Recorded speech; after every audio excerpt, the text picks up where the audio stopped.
Di dalam menjalankan amal ibadahnya ini bermacam-macam amalnya. Di bawah dijelaskan ada sebagian murid yang mustakhilan bis salat. Artinya apa? Dia lebih hobi membaca salawat. Tiap malam dia bersalawat. Kuat itu dikuatkan sama Allah. Sampai baca salawat diperbanyak ya. Ada orang yang bertanya, ada seseorang dia rajin membaca salawat terhadap Rasulullah Shallallahu Alaihi Wasallam. Sampai akhirnya orang tadi ditanya, apa di antara fadilah Anda membaca sholawat tadi? Dia bertanya, dia mengatakan bahwa saya sering didatangi oleh baginda alam Rasulullah Shallallahu Alaihi Wasallam. Ini sering beliau didatangi oleh Rasulullah Shallallahu Alaihi Wasallam. Nah, ketika ditanya rahasianya apa, sehingga Rasulullah sering berkunjung sama dia, sering silaturahmi sama dia, dia mengatakan saya sering didatangi oleh baginda semenjak saya memperbanyak membaca sholawat. Nah ini diantara fadilah membaca sholawat. Jadi ada sebuah setrum, jadi kita mengaitkan setrum, menyambungkan setrum dengan Rasulullah Shallallahu Alaihi Wasallam. Ditanya lagi, kam marratan taqra'us sholata 'alan nabi, berapa kali kau membaca sholawat atas nabi? Yang dimaksud dengan memperbanyak membaca sholawat itu berapa kali? Kita juga suka baca sholawat kan? Sholawat apa yang kita baca minimal dalam sehari semalam? Berapa kita baca sholawat? 5 kali. Apa sholawat yang kita baca? Allahumma sholli ala sayyidina Muhammad wa ala ali sayyidina Muhammad 1. Kemudian kama Allah surat Ibrahim itu Allahumma sholli ala sayyidina Muhammad wa ala ali sayyidina Muhammad kama shallaita ala sayyidina Ibrahim wa ala ali sayyidina wa barik ala sayyidina Muhammad wa ala ali sayyidina Muhammad kama barakta ala sayyidina Ibrahim wa ala ali sayyidina Ibrahim fil alamin innaka hamidum majid. Itu namanya sholawat Ibrahimiyah gitu. Sholawat apa namanya? Sholawat Ibrahimiyah ya. Ini penting kita membaca sholawat Ibrahim. Luar biasa keajaiban sholawat Ibrahimiyah ya. Ya minimal kita membaca sholawat sehari semalam 5 kali. Itu namanya yang kita baca namanya sholawat Ibrahimiyah ya. Jadi antara testimoni orang yang mengamalkan sholawat Ibrahimiyah, ada seseorang yang sudah lama, dia ada seorang wanita sudah lama, usianya sudah sampai 40 tahun, belum pernah lam yataqaddam alaihi syabun, belum pernah didatangi oleh seorang pemuda. Kaligane orang laki-laki kalau bertemu dengan dia nggak minat aja lah, nggak ada ser-sernya gitu. Jangankan sampai melamar, itu mendekatinya saja nggak mau itu. Mungkin dia kena sihir ziwaj gitu, sihir pernikahan. Tidak cantik tetapi tidak menarik ya, mungkin karena ada gangguan-gangguan ceritanya. Maka kemudian si wanita tadi maka nayusihilu bikirati sholat ala nabi bisolatil bisyikoti sholawat al ibrahimiyah. Dia kemudian terus menerus membaca sholawat nabi. Yang dia baca adalah sholawat Ibrahimiyah. Dia baca sholawat Ibrahimiyah. Berapa kali dia membacanya? Dia perbanyak baca sholawat. Nah, dan dia menghatamkan Quran dalam jangka 2 bulan. Dia hatamkan Al-Quran. Setelah itu keajaiban muncul. 2 bulan dia mengamalkan sholawat Ibrahimiyah, dia menghatamkan Al-Quran luar biasa. Tiba-tiba datanglah seorang laki-laki lam yataqaddam alaihi ziwaj, yang belum pernah menikah ya. Laki-laki tadi langsung serius ya, mengajak menikah dengan si wanita tadi ya, intinya langsung menikah ya. Nah dari pernikahannya langsung Allah berikan keajaiban, Allah berikan keturunan. Nah ini luar biasa keajaiban daripada sholawat ya. 40 tahun menunggu seorang pendamping, tidak ada yang datang seorang pun, jangankan melamar, datang saja Ada. Nah kemudian dia amalkan sholawat Ibrahimnya, ya dia baca Al-Quran selama 2 bulan full. Akhirnya Allah memberikan keajaiban, datang seorang laki-laki serius langsung menikahinya. Singkat cerita mereka menikah dan Allah tidak lama kemudian memberinya anugerah berupa keturunan. Setelah punya keturunan, ceritanya si perempuan tadi kosong, tidak punya belum lagi punya keturunan gitu. Dan dia menginginkan karena usianya sudah tua, saya harus kebut nih, harus punya anak lagi. Fakana yatruku abwabal atibah, akhirnya dia sering datang ke pintu-pintunya ke rumah sakit para dokter, mengetuk pintunya para dokter datang ke rumah sakit. Nah akhirnya diperiksa oleh dokter, ternyata perempuan tersebut dinyatakan tidak mungkin punya anak lagi karena ada kista ovarium gitu ya, sehingga dokter merasa kesulitan untuk memberikan bantuannya. Lagi-lagi dia putus asa dengan manusia, dia langsung kembali kepada Allah, fafiru ilallah. Dia sembahyang, dia baca Al-Quran, dia baca sholawat dalam jangka 1 bulan full. Dia tidak henti-hentinya terus baca sholawat Ibrahim ya. Sampai akhirnya luar biasa, keajaiban pun muncul lagi. 1 bulan dia membaca sholawat Ibrahimnya, tidak sampai 2 bulan. Untuk yang kedua kalinya itu langsung dia dinyatakan hamil. Dokter yang mengenangani juga sampai geleng-geleng kepala, kok bisa ya, ibu kan belum dioperasi, belum dibuang kistanya, kok kenapa bisa hamil? Inilah berkah sholawat atas Rasulullah Shallallahu Alaihi Wasallam. Nah kita kembali cerita yang pertama. Yang dimaksud dengan memperbanyak membaca sholawat itu berapa?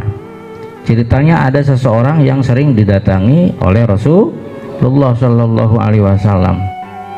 Nah, ketika ditanya kam marratan yaqra sholat ala Nabi, berapa kali engkau membaca sholawat Nabi? Orang tadi menyatakan bahwa saya sering membaca sholawat, memperbanyak membaca sholawat.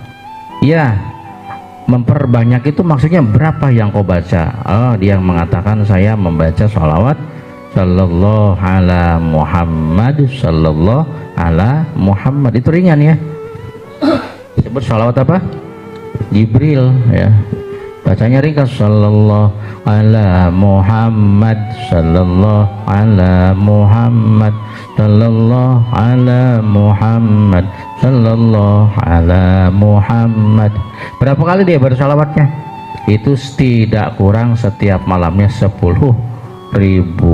Jadi yang dimaksud dengan memperbanyak itu jangan 2 atau 3. Itu beliau itu yang sering bertemu dengan Rasul dia membaca sholawat Jibril berapa kali? 10.000 gitu. Ya berat ya, terserah kita ya. Kalau kitanya mampunya 1.000 ya 1.000, asal istiqomah. Ini cerita orang yang sering datangi Rasul, dia ditanya apa rahasia kamu, ternyata rahasia saya adalah memperbanyak bacaan sholawat. Ditanya lagi berapa kok perbanyaknya, dia membaca 10.000 titik. Amal itu bermacam-macam. Seorang murid di dalam amalnya, di dalam berzikirnya itu bermacam-macam, tanawwu'at, bermacam-macam, beraneka macam jenis amalan yang dia amalkan. Maka ba'dul muridin tajiduhu mushtaghilan bi salat, ada yang rajin membaca salawat misalnya seperti tadi ceritanya. Ada juga yang wa ba'duhum bisyam. Sebagian lagi ada yang rajin membaca, yang rajin berpuasa. Sebagian lagi ada yang rajin membaca Al-Qur'an. Pertanyaannya, kenapa amal itu beraneka macam?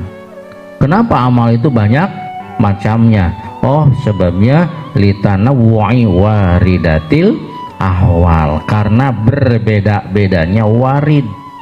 Apa warid itu? Sesuatu yang datang pada hati berupa bisikan-bisikan yang terpuji. Atau secara gampangnya karena berbedanya kondisi spiritual yang datang di dalam hati si muridin gitu. Karena tergantung, bisanya berbeda-beda karena tergantung keadaan warid atau keadaan kondisi spiritual orang yang mengamalkan. Karena orang yang mengamalkan tadi atau muridin tadi ini kondisi hatinya beda-beda. Mereka ada yang hobi membaca salawat, silakan baca salawat. Ada yang hobinya baca Quran, silakan baca Quran, itu juga amal. Ada juga yang hobinya itu adalah mengaji, tidak pernah henti mengaji kitab gitu ya, ngajar atau ngajar atau ngaji sesuai dengan sabda Nabi, kun aliman, jadilah kamu orang yang alim yang mengajar, au ta'aliman, atau kalau belum alim engkau harus rajin belajar. Kalau tidak bisa mengaji di pesantren karena sudah tua, au sami'an, atau mendengarkan. Sekarang banyak cara untuk mendengarkan pengajian ya. Tapi kalau mendengarkan pengajian apalagi di online misalkan habis pulsa ya. Iya, kalau untuk ngaji bilangnya habis pulsa, tapi kalau mendengarkan musik semalam suntuk tidak pernah bilang habis pulsa. Au sami'an, jadilah orang yang menjadi pendengar setia pengajian. Kalau tidak bisa datang langsung, kalau tidak bisa datang langsung dengarkan jarak jauh.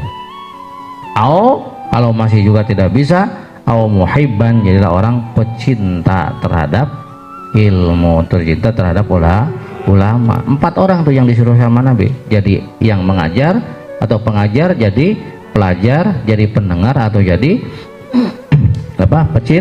pecinta, muhibbin ya, muhibbin ya, atau muhibbat, para muhibbin atau muhibbat. Dan itu para santri wajib semua jadi muhibbin dan muhibbat. Apa artinya? Orang-orang yang cinta. Bahkan itu wajib kita berdoa kepada Allah, ya Allah, tanamkanlah rasa cinta kita, rasa cinta saya kepada guru, tanamkanlah rasa cinta saya kepada alma mater. Wajib itu. Tanamkanlah rasa cinta kita kepada ilmu. Nah, itu harus berdoa seperti itu. Kemudian Nabi berpesan, wala takun khomisan, awas kamu jangan menjadi orang yang kelima. Siapa orang kelima? Pengajar bukan, pelajar bukan, pendengar bukan, pecinta bukan. Apa lantas dia pekerjaannya? Tukang ganggu, tukang nyindir-nyindir. Nah, itu namanya orang yang kelima. Fatahlah, maka engkau nanti akan celaka, kualat nantinya, berani membenci kepada para kiai yang sedang mengaji dan lain sebagainya.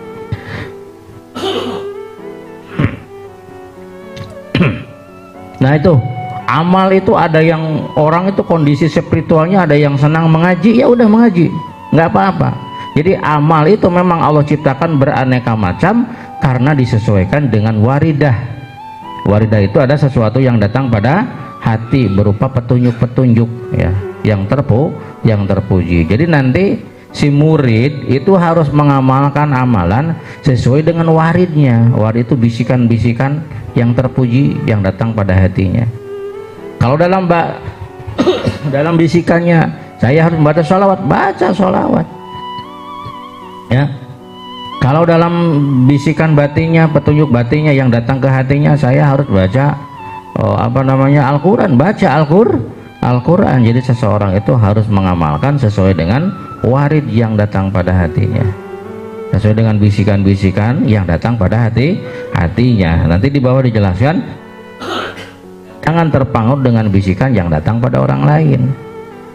Di situ bisikannya atau petunjuk gaibnya, petunjuk batin yang datang ke dalam hatinya harus baca sholawat. Nah, karena bisikan yang datang ke dalam hatinya ini harus membaca Al-Quran. Jangan ikut-ikutan, jangan mentang-mentang di dalam keterangan baca sholawat keutamanya begini. Ya, sesuai dengan waridah yang ada di dalam hati kita, sesuai dengan yang datang, bisikan yang datang berupa bisikan yang terpuji yang datang ke dalam hati kita. Jadi bisanya amal itu beraneka ragam karena disesuaikan dengan keadaan warid yang datang ke dalam hati, atau disesuaikan dengan kondisi spiritual yang datang pada hati mereka, para muridin. Nah, ini kecuali bila si muridnya itu berada dalam bimbingan seorang syekh. Maka kalau si murid ini berada dalam bimbingan seorang syekh, itu jangan ngarang. Ini Rama sedang dibimbing sama kiai, sama gurunya, disuruh mengamalkan puasa misalkan, atau disuruh membaca Al-Quran, atau disuruh membaca doa ini, kalimah thayyibah dibacanya. Tiba-tiba kata bisikan batinnya harus membaca sholawat. Nah itu tidak boleh melawan, harus mengikuti bimbingan guru. Titik. Ay al-waridatu tegasnya piro-piro kang tumeka. Jadi bisikan-bisikan yang datang atau petunjuk-petunjuk yang datang. Allati kang tuntiju ngetoakan opor lati ahwalan ing piro-piro tingkah. Ahwalan ing piro-piro tingkah qaimatan kang jumeneng bikulu bihim kelawan piro-piro atina ya si muridin atau amilin. Tak tadi kang natrapi opo ahwal mailahum ing condong ya si amilin ilatil kal amal maring mengkonon amal awaridatin atau pira-pira kang tumeka iya kang utai waridah iku al ahwal pira-pira tingkah. Fa innal warida mangka sesungguhnya warid yang datang iku kodius sama terkadang dan arani apa warid halan ing tingkah. Jadi intinya seseorang beramal itu sesuai dengan tuntutan warid atau sesuatu yang datang pada hatinya, yang menempel pada hatinya. Jadi petunjuk batin atau bisikan batin yang ada dalam hatinya. Kama sayati, kama kayak barang sayati yang akan datang. Yakni maksudnya gini, yakni ngerasakan sopo musani. Maksudnya pengarang menghendaki anna ba'dal muridina, sesungguhnya sebagian daripada murid. Sebagian daripada apa? Murid.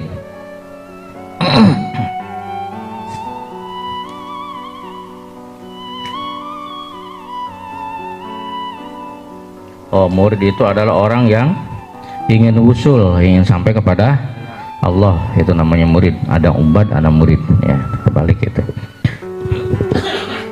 Murid itu anna ba'dal muridin, sesungguhnya sebagian murid, orang yang menghendaki usul sampai kepada Allah, itu namanya. Iku mustaghilan kang sibuk atau kang ketungkul. Di antara murid, orang yang ingin usul kepada Allah, itu ada orang yang sibuk menyibukkan dirinya dengan membaca salawat seperti tadi. Dia sibuk membaca salawat. Wa ba'dahum lan sebagian ayasi muridin bisyami kelawan puasa. Ada juga sebagian muridin yang dia sibuk ya dengan apa? Dengan berpuasa. Tiap hari dia puasa. Wa hakaza dan wahalan eling-eling kayak kisah terus ya. Nah, itu keadaan murid itu. Nah, kenapa mereka berbeda-beda dalam amalannya? Wasabubu dzalika waridun ilahiyun gitu.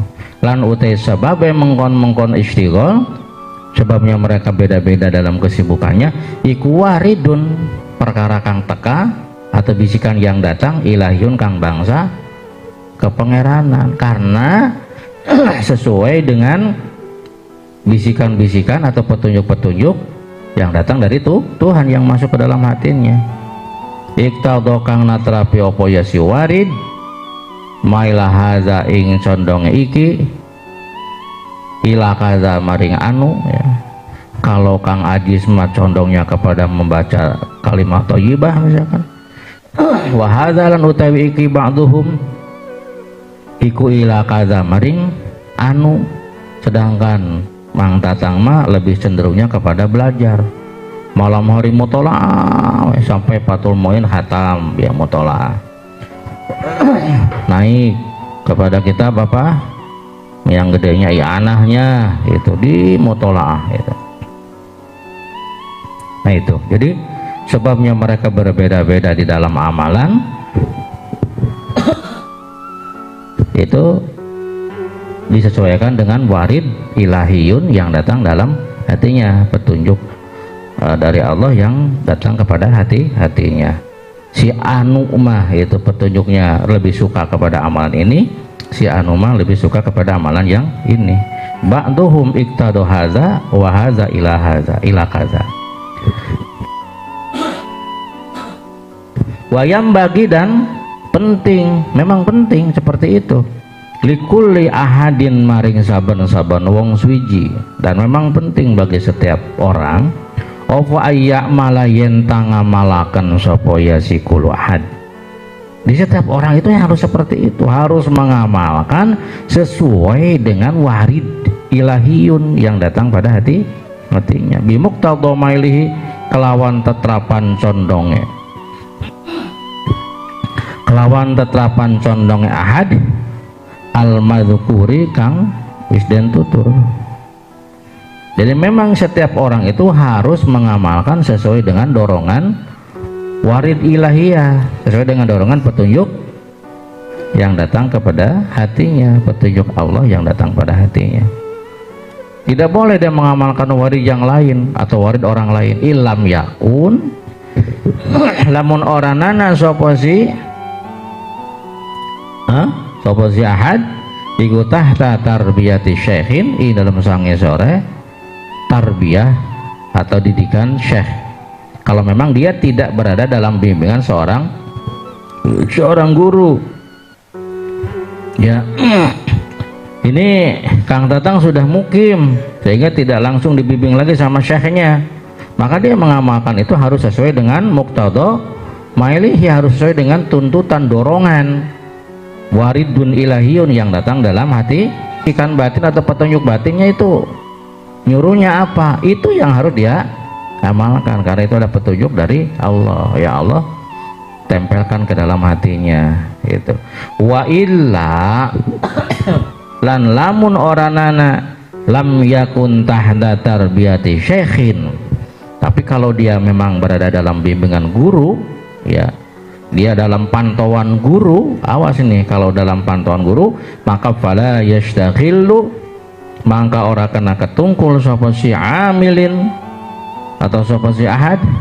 Kalau memang dia berzikir dalam pantauan dan bimbingan seorang syekh, maka dia tidak boleh menyibukkan dirinya bisyai'in kelawan sewiji-wiji, dengan sedikit pun atau dengan sesuatu pun, illa biiznihi, kecuali dengan izinnya guru. Kalau ada bimbingan dari guru, jangan mengikuti petunjuk batin, tapi harus mengikuti petunjuk guru. Wa irodati lan irodahe guru. Kalau kata guru, kamu ngamalkannya ini nih wiridannya ya hasbunallah, ya udah hasbunallah aja, jangan mengikuti petunjuk batin yang ada dalam hatinya. Titik. Jadi kesimpulannya gimana? Wa hasilu dzalika lan utawi hasile kesimpulane mengkonon tanawwa'at ajnasul amal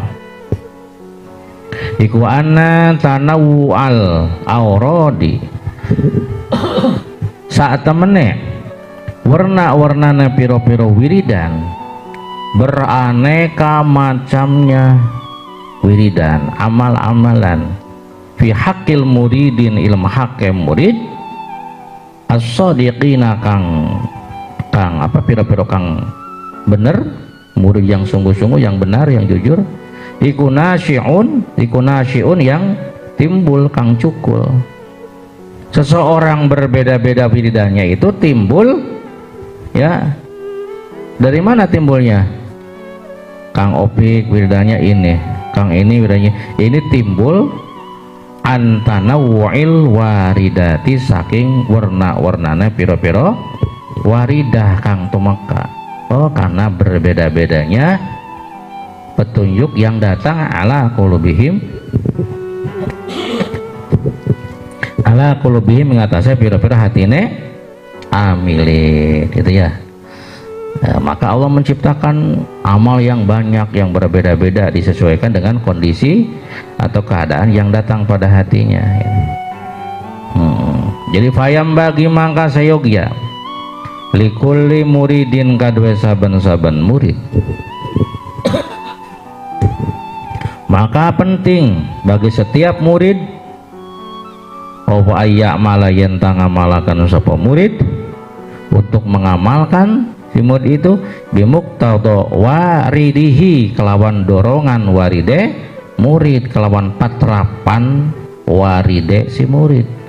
Maka si murid harus mengamalkan sesuai dengan muqtada. Apa muqtada itu? Dorongan, tuntutan warid yang datang dalam hatinya. Kalau waridnya petunjuk batin yang datangnya itu baca sholawat, ya jangan baca yang lain. Bisyartil mutaqaddim, kalawan syarat kang dingin. Dan wala ya'malu lan ora kana wala ya'mala wala ayya'mala wala ya'mala ya. Wala ya'malalan yen ta orang ngamalakan sapa si murid, dan dia tidak boleh mengamalkan bimuqtada waridi ghairihi, kelawan patrapan warid liyane si murid. Jangan mengamalkan warid orang lain. Wala ya'taridulan aja ngalang-alangi sapa si murid, dan juga tidak boleh mengganggu orang lain. Karena itu petunjuk ilahi yang datang dalam hati karena harus mengamalkan kalimat thayyibah misalnya, maka jangan diganggu sama Ahmad sama yang lainnya, karena mereka mengamalkan sesuai dengan warid masing-masing. Jangan ikut campur, jangan mengganggu. Fi adam istighali lam orang nanek ketungkul si ghair. Karena itu hasbunallah yang dibacanya sesuai dengan petunjuk batinnya. Lalu kata Rama, karena kamu tahu nggak keutamaan sholawat? Ini dalil-dalilnya nih, kitab-kitabnya. Nggak usah mengganggu orang lain, ya, untuk dipaksakan mengamalkan sesuai dengan warid yang datang pada diri kita. Karena warid orang itu berbeda-beda. Wala ya'taridulan ora kana ngalang-alangi sapa si murid ala zalikal ghairi ing atase mengkon-mengkon wong liyan. Jangan mengganggu orang lain. Fi adam istighalihi ing dalam orang anak ketungkul si ghair bima kelawan barang istaghala kang ketungkul sapa murid bihi kelawan ma. Ketika orang lain tidak membaca amalan yang kita baca, udahlah jangan diganggu. Huwa kang utaimu bihi kelawan ma, bima kelawan barang istaghala kang ketungkul bihi kelawan ma sapa huwa si murid. Sumakal wallahu a'lam bissawab.